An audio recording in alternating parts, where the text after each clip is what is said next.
오늘 말씀은 사무엘상서 3장 1절에서 14절까지의 말씀입니다. 여호와의 말씀이 희귀해서 이상이 흔히 보이지 않던 그때 여호와께서 사무엘을 부르셨습니다. 오늘 말씀은 모세를 부르신 일, 또 이사야를 부르신 일, 또 예레미야를 부르신 일과 함께 하나님께서 직접 사람을 부르시는 또 하나의 대표적인 말씀입니다. 사무엘은 엘리가 부른 줄로 착각을 했습니다. 여호와께서 세 번째 부르실 때야 엘리가 비로소 깨닫고 어떻게 하는지 사무엘에게 이릅니다. 사무엘을 부르시는 목소리가 하나님의 목소리인 것을 알려준 이는 엘리 제사장이었습니다마는 안타깝게도 하나님이 사무엘을 부르셔서 하신 말씀은 엘리 가문이 받을 저주에 관한 말씀이었습니다. 이제까지 하나님의 말씀을 직접 들은 체험이 없었던 사무엘은 이제 하나님의 말씀을 직접 듣는 체험을 함으로 하나님의 선지자 사역에 한 발 더 다가서게 됩니다.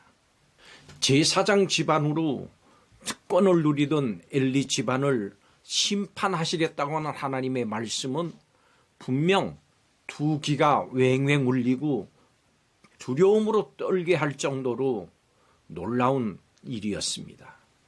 우리는 늘 공기 가운데 살아가면서도 그것을 잊고 살 때가 많습니다.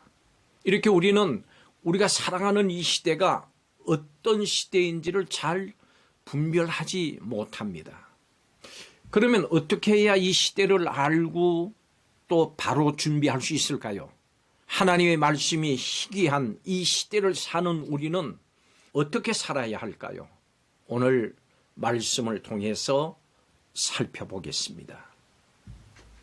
첫째로 하나님의 말씀이 희귀한 시대, 인간의 무지와 방종에서 벗어나야 합니다. 사무엘이 살던 시대를 바르게 이해를 하고 지금 시대와 비교를 할 때 우리는 이 시대를 밝게 보는 눈을 가질 수가 있습니다.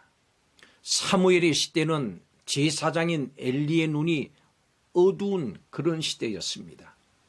지금 우리가 사는 시대의 특징은 무지와 방종입니다. 사람들이 하나님을 온전히 알지는 못하고 자기 욕심을 따라서 또 자기를 위해서 살아가는 시대입니다. 왜 이렇게 됐을까요? 성경은 하나님의 말씀이 희귀해진 것, 그것이 원인이라고 말씀하십니다. 말씀이 희귀해서 사람들이 자신의 모습을 깨닫지 못하는 그것이 문제입니다. 사람들이 하나님의 말씀이 희귀하니까 자신이 옳다고 생각하고 또 자신이 판단하는 대로 살아갑니다. 우리는 이 인간의 무지와 방종에서 벗어나야 됩니다. 우리 자신의 진실한 모습을 하나님 말씀을 통해서만 우리는 바르게 알 수가 있습니다. 세상의 모습도 하나님의 말씀을 통해서만 밝히 알 수 있습니다. 하나님의 말씀을 통해서 지금 이 시대를 분별하십시오. 그리고 하나님의 말씀을 통해서 이 시대가 이렇게 된 그 원인에 대해서 알아야 합니다. 오늘 이 시대는 말씀이 희귀한 시대입니다. 오늘 우리는 말씀의 기근의 시대에 살고 있습니다. 호세아서는 내 백성이 하나님을 아는 지식이 없어서 망한다고 했습니다. 오늘 우리에게는 글로 써인 성경, 하나님의 말씀이 있습니다. 하나님께서 주시는 이 말씀으로 깨우치면서 살아가지 않으면 성도도 무지와 방종에 빠질 수밖에 없습니다.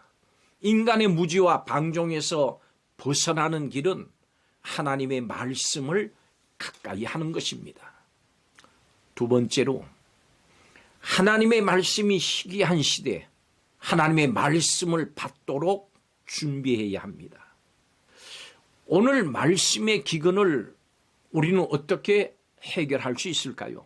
먼저 말씀의 기근에 대해서 하나님을 탓하거나 원망해서는 안 됩니다. 하나님은 사무엘을 반복해서 부르셨습니다.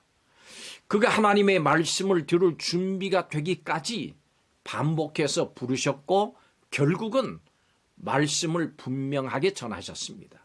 그리고 말씀의 기근을 해결하기 위해서는 각자 자기 자신을 돌아봐야 합니다. 여러분은 우리에게 주신 하나님의 말씀을 어떻게 대하고 있습니까? 우리는 그 말씀이 내 자신의 뜻에 맞지 않는다고 해서 임의로 저버리거나 또 가볍게 여겨서는 안 됩니다. 성도는 하나님의 말씀을 정말 한마디도 빠뜨리지 말고 집중해서 들으려고 해야 합니다. 들은 말씀을 주님의 말씀으로 인정하고 그 말씀에 순종하는 그 자세를 가져야 합니다. 오늘 9절은 이렇게 말씀합니다. 그가 너를 부르시거든 내가 말하기를 여호와여 말씀하옵소서 주의 종이 듣겠나이다 하라. 하나님께서 사무엘을 부르시는 일이 3번 반복이 되는데 아직 이 상황을 제대로 파악하지 못하는 사무엘의 반응은 성실함과 무지함을 동시에 드러냅니다. 그렇지만 사무엘은 그 가운데서도 부지런히 불평하지 않고 듣는 자세를 취하면서 엘리 제사장을 찾아갔습니다. 아직 어린 사무엘은 하나님을 경험한 적이 없었기 때문에 하나님의 부르심에 또 하나님의 임재와 하나님의 음성을 깨닫지 못했습니다. 상황을 깨닫게 한 사람은 오히려 엘리 제사장이었습니다. 이때 엘리가 알려준 답은 동정녀 마리아가 천사에게 한 답을 떠올리게 합니다. 말씀대로 내게 이루어지이다. 그렇습니다. 하나님 앞에 나가는 사람은 하나님의 말씀을 청종하는 자세를 가져야 합니다. 자기의 생각을 비우고 하나님께 대한 기대감 그리고 신뢰로 나아가는 사람을 하나님 기뻐하십니다. 그리고 그런 사람 안에서 하나님이 일하십니다. 그것이 기적이고 하나님의 역사가 일어나는 방법입니다. 마지막 3번째로 하나님의 말씀이 희귀한 시대 하나님의 공의와 심판을 인정해야 합니다. 말씀을 듣고 이해하는 것이 왜 그렇게 중요할까요? 우리가 하나님의 말씀을 통해서 하나님이 어떤 분이신지를 알고 또 그 말씀에 따라 살아갈 힘을 얻기 때문입니다.